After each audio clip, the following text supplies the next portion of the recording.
But we have the rare treat today of speaking with Dr. Barbara Oakley, who is an expert on learning how to learn and learning how to learn. And Dr. Oakley is a distinguished professor of engineering at Oakland University, is a best-selling author and teacher of the world's most popular massive open online course, Learning How to Learn. Wow, you've had such an amazing career, Dr. Oakley, and thank you for allowing us to call you Barb. It feels funny to do that because you're so darn smart and you've accomplished so much, but I'll give it a shot.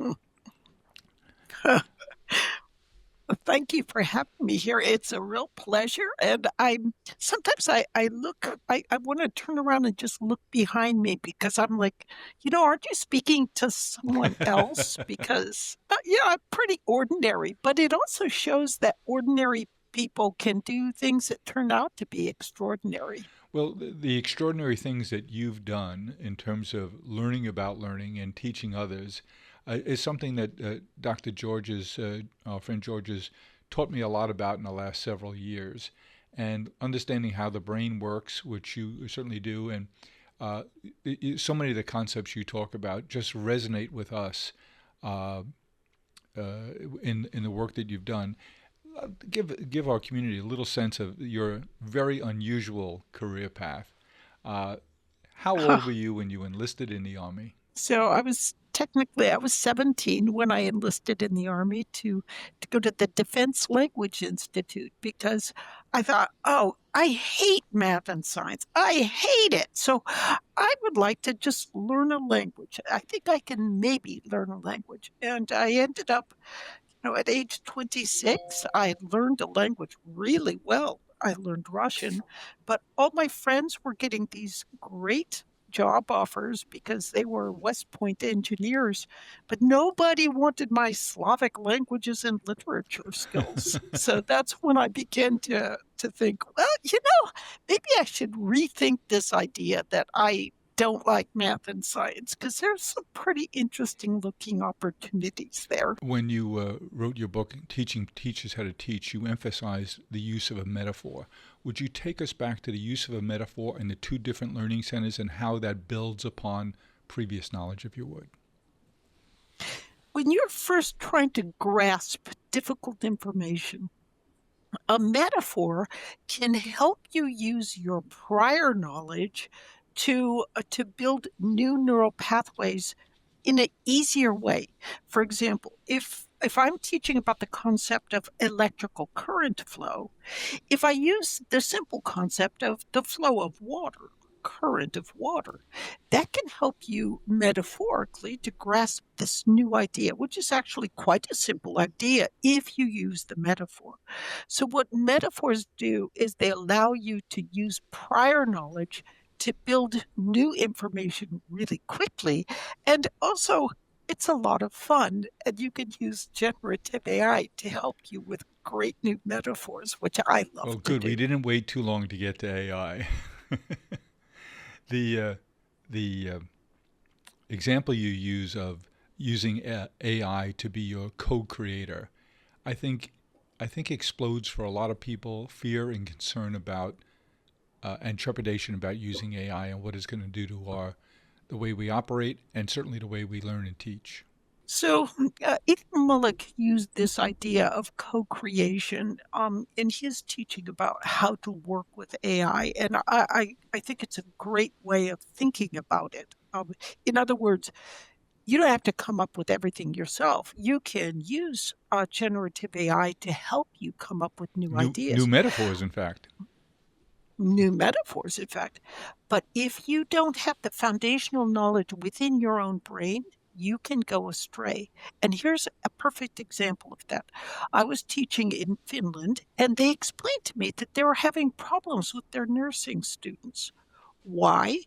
Their nursing students were taught to conceptually understand the multiplication tables, which meant that they didn't necessarily know by heart the multiplication tables.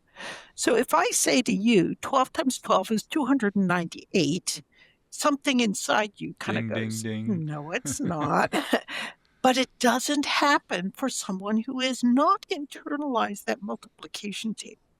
And in fact, what their problem is a nurse can, a nursing student can inadvertently type in 10 times 10 and get 1,000 out, 10 times bigger than it should have been.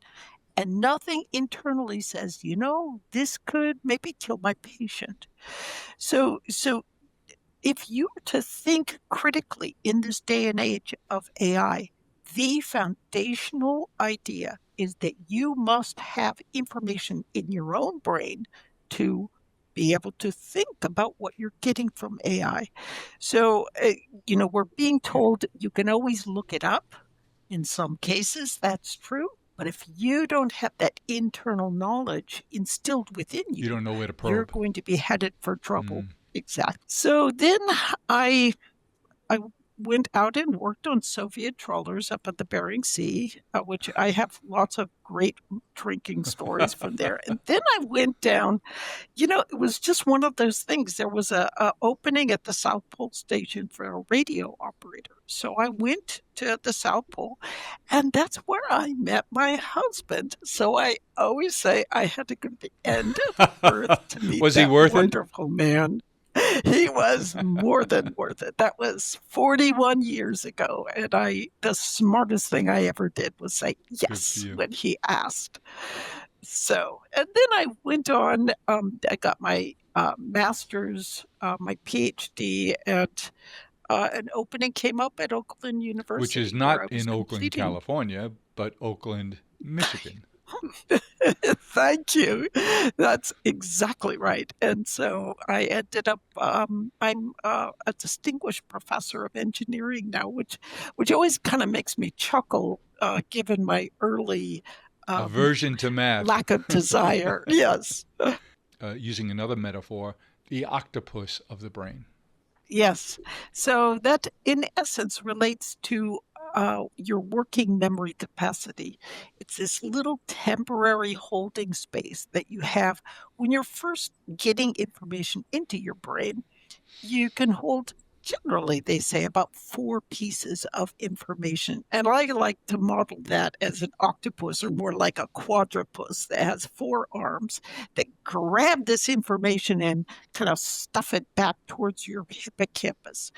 And but what is really intriguing, I think, from both George and my perspectives, is that new learning, we used to think that you're born with all the neurons you'll ever have. You'll gradually get older. They'll die off. It's depressing, and you'll get dumber. And that's the way it is. But that was very wrong.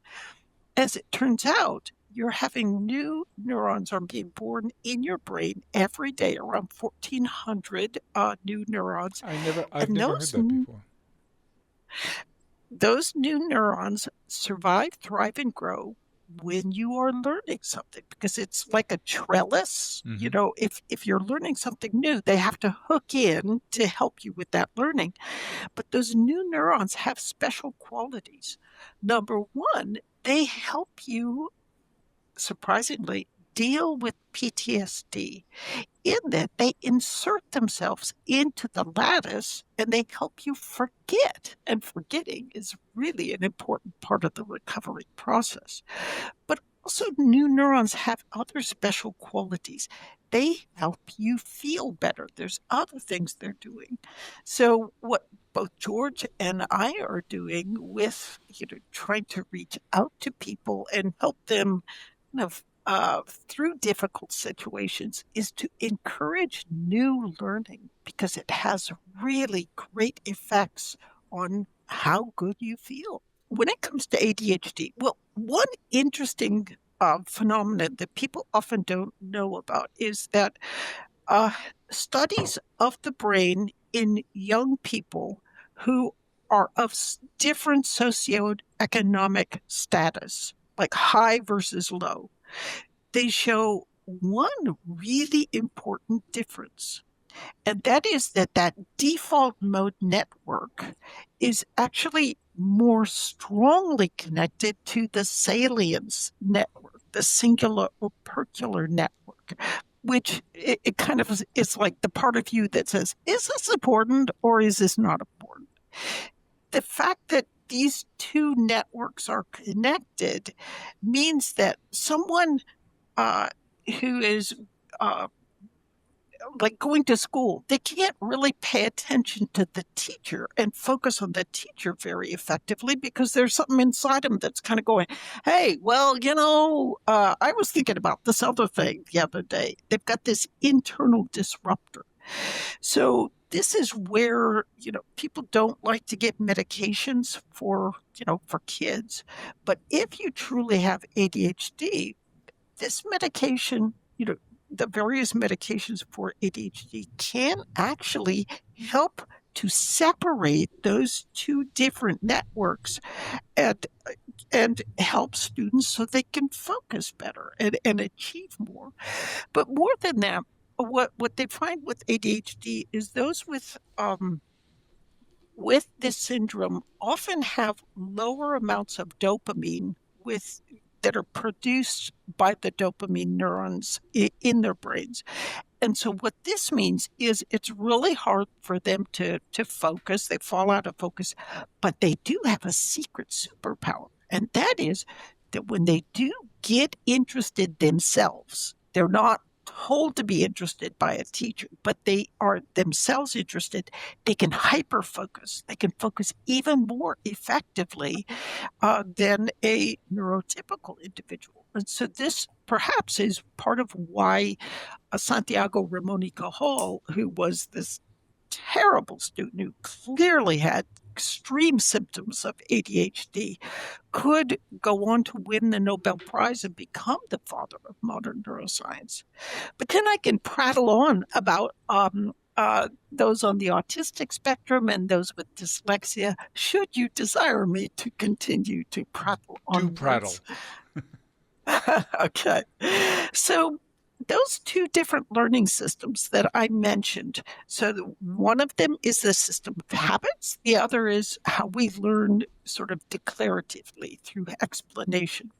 You can think of them as being like our two legs that we stand on when we're learning. We could use one leg to stand on, or the other leg, or both legs. Now, there was a very famous kickboxer named Bill Wallace, and Bill had damage to one of his knees. You might think, well, you're out as a kickboxer if you've got damage to a knee. But what he did was he found a clever way to just use that right leg as a pivot point. And then he got so much extra practice with his left leg that he won the world championship in kickboxing. Similarly, if we've got our two legs of learning, so to speak, and one of them doesn't quite function, as easily as the other, what people can end up doing is relying more on that other system and strengthening that other system. So, for example, some of those who are on the autistic spectrum, they have really good automatic systems. And this is not just a system of habits and rote stuff. It's also a system of pattern recognition. So this is why some computer programs can look at a program and instantly see the pattern and what's wrong with it. Now, on the other hand, those with dyslexia, they can have enhanced declarative hippocampal systems and sort of a little bit more trouble with that automatic habit system, which means it's hard for them to read, but they don't exactly know why. You can have an extraordinary visualization skills. So all of these different sort of not neurotypical sorts of individuals can have really hidden superpowers if you know how to look. 'Twas the night before Christmas when all through the barn treats were all wrapped up, heading out from the farm. Harry and David exclaimed as they drove out of sight, "Merry Christmas to all, and to all a good bite." And you talk about the difference between focus and diffuse, and the metaphor you use there is the difference between flashlights. That's right. So this is, we're both talking, so George and I are both bringing forth the same idea in the sense of you can focus on something. And that's one aspect of learning. But when you step away, get your attention off it, it can allow the default mode network, this sort of other network, to work in the background. And you're not aware that this work is taking place, but it's working away. It's trying to piece things together. And then, as with George, he wakes up and suddenly it all makes sense. So that's that diffuse mode, which is incredibly powerful for learning. You speak about a friend who, when they were confronting a problem or they had quote unquote writer's block, would go out for a jog and come back, and the That's writer's right. block would be gone. You're ready to go. Let that brain function differently. Let the wheels turn without any gear in them. But here are some new aspects that are coming from neuroscience that we can use that default mode even better. And there's a technique called the Pomodoro technique, which is really quite simple. You just get rid of all distractions, sometimes easier said than done. So put away your cell phone and no pop-ups on your computer. Set a timer for 25 minutes. Focus as effectively as you can for those 25 minutes, bringing your attention back if you see it wanders. So it's like a working meditation. But then when you're done with those 25 minutes, first close your eyes and spend, a few minutes, 3-5 minutes, retrieving the information you've just learned. So bringing it back to mind.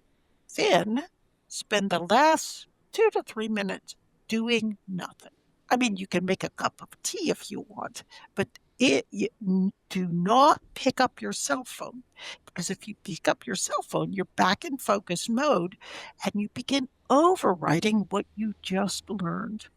So these little twist additions to the Pomodoro technique can be exceptionally powerful in locking in that learning. For those of us who aren't digitally native, for me, taking notes over the last several days about each of your work, having a pen in hand today to jot down notes as you're speaking, I find for me this is the way that my brain helps me to learn.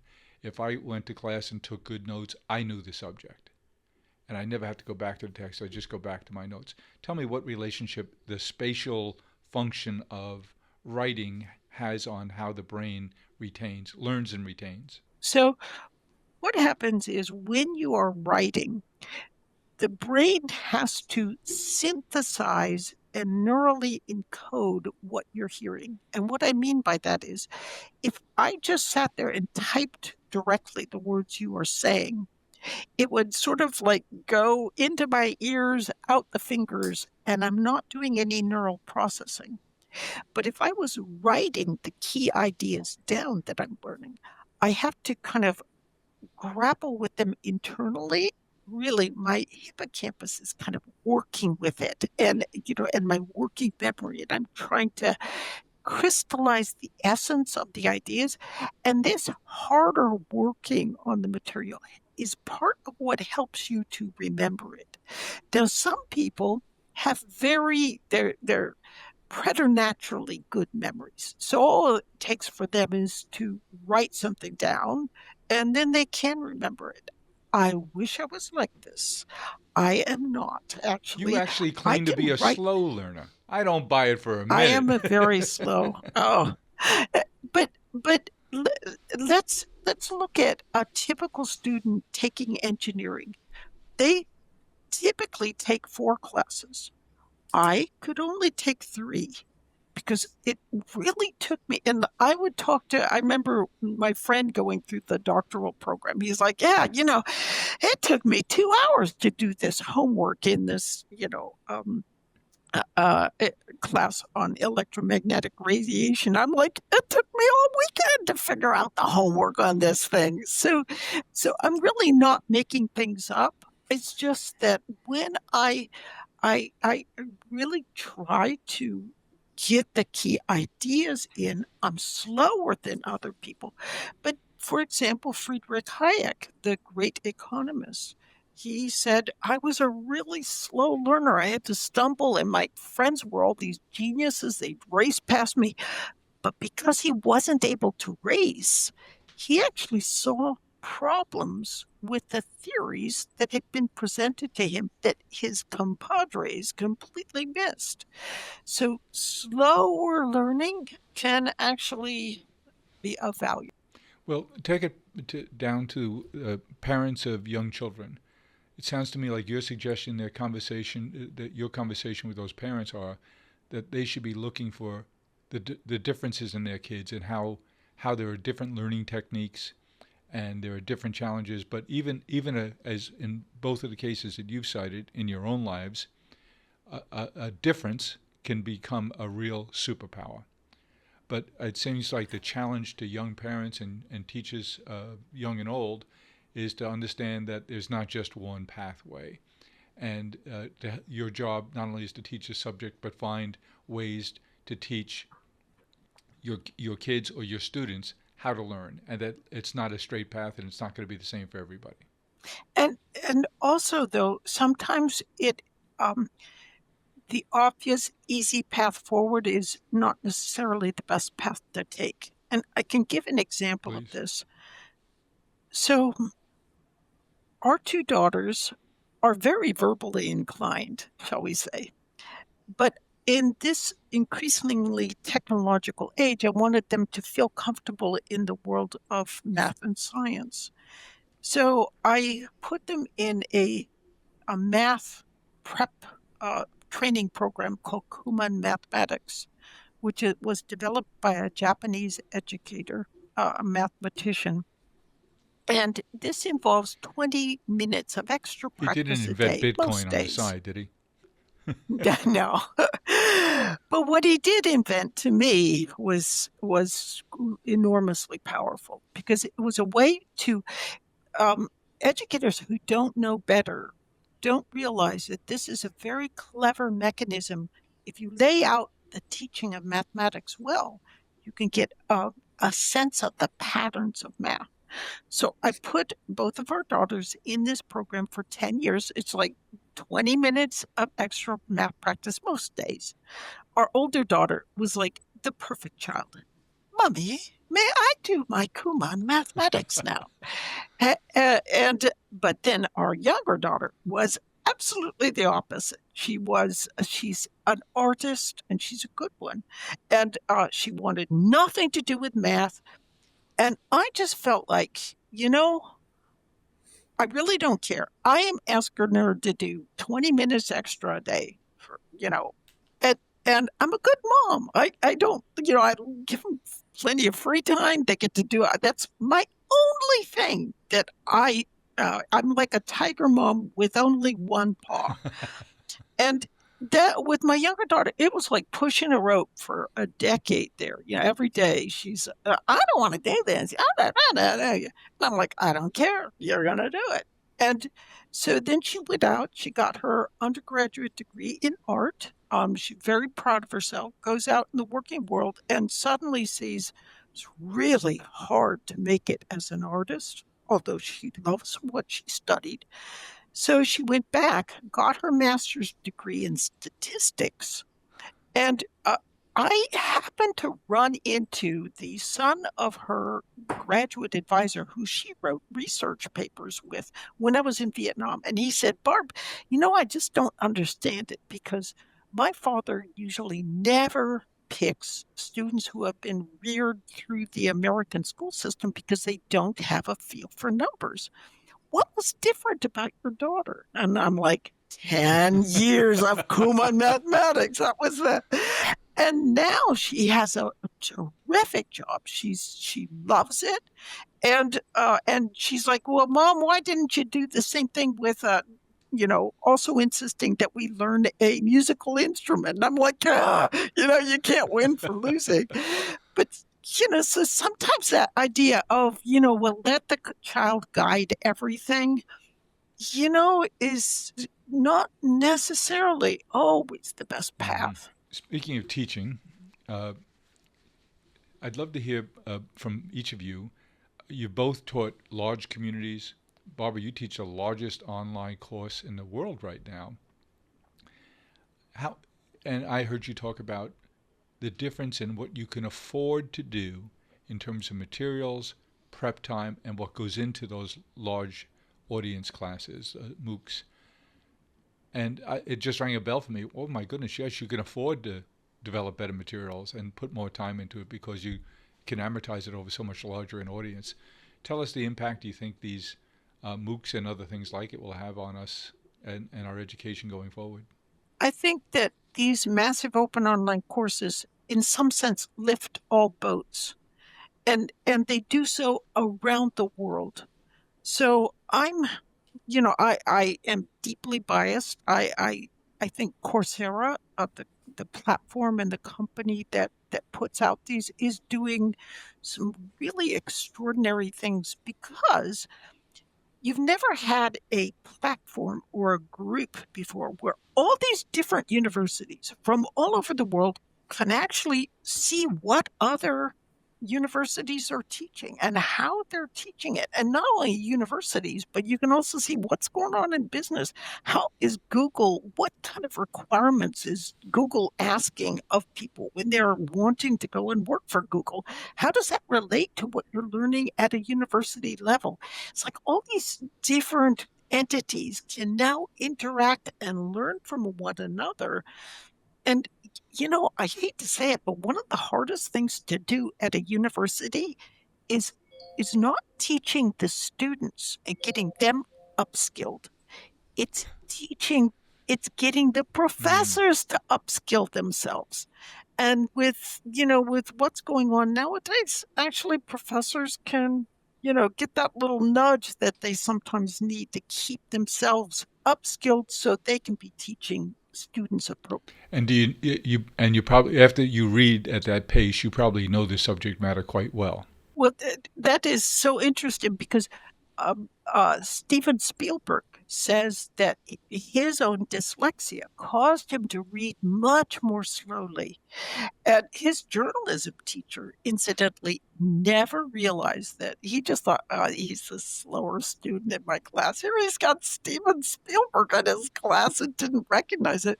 But Spielberg said that slower approach that he was forced to take is what allowed him to start visualizing, really seeing what was going to be, what could unfold from the page.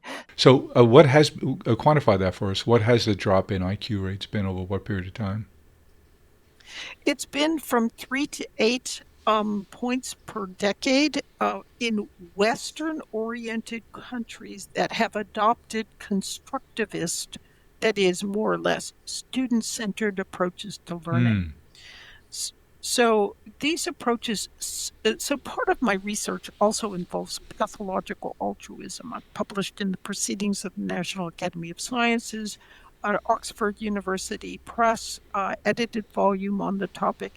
And the essential idea is that something that sounds really good, particularly in education, can sound so good that people don't actually check. It goes unchallenged because it really sounds so good prima facie. That's right. And so with something like constructivist approaches, it is a non-falsifiable pedagogical approach. In other words, you can never prove it doesn't work, because if it doesn't seem to work, it's just because you haven't done it long enough, you haven't trained the teachers well enough, the tests aren't appropriate. In Taiwan, they adopted constructivist approaches for 6 years during the 1990s. The scores for the country plummeted. Now, Taiwan is right by mainland China, so they could clearly see what was going on. They dropped the experiment, and now, everything has recovered beautifully. They're able to find quite sharp engineers and so forth being trained within Taiwan, growing up through their internal systems. However, I just spent the last 6 months in New Zealand. That is ground zero for constructivist, student-centered approaches to learning. New Zealand, over the past 30 years, has gone from the top to the bottom of the industrialized world. And it's amazing.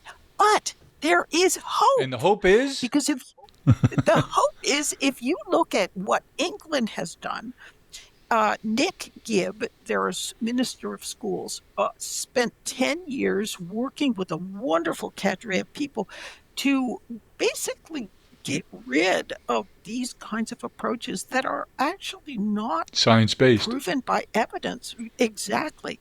And you know what? Scores have been climbing and climbing. Literacy rates have been just jumping forwards. When I was in New Zealand, it would make me so sad sometimes because it'd be like, oh, then students are illiterate. Look, 40% can't really. And I'm like, but look at the instruction methods you're using.